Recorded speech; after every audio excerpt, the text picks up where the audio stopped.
தேவ சிற்பி அமைத்த அசுர நகரம். தேவர்களில் பெரும் பகுதியினர் சூரனுக்கு அடிமைகள் ஆகிவிட்டனர்.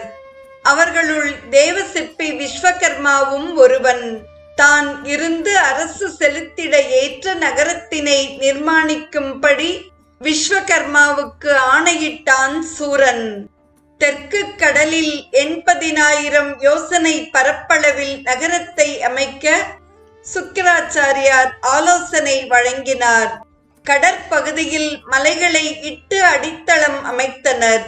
நகரின் 4 எல்லைகளிலும் மாபெரும் கோபுரங்கள் அமைக்கப்பட்டன. ஒன்றை சுற்றி ஒன்று என்ற முறையில் 3 பெரிய மதில்கள் எழுப்பப்பட்டன. சந்திரகாந்த கற்களால் மண்டபங்கள் கட்டப்பட்டன.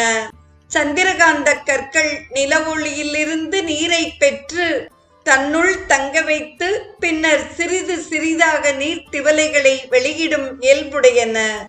ஆகவே அக்கற்களால் கட்டப்பட்ட மாளிகைகள் குளிர்சாதன வசதிகளை பெற்ற மாளிகைகள் போல் விளங்கின.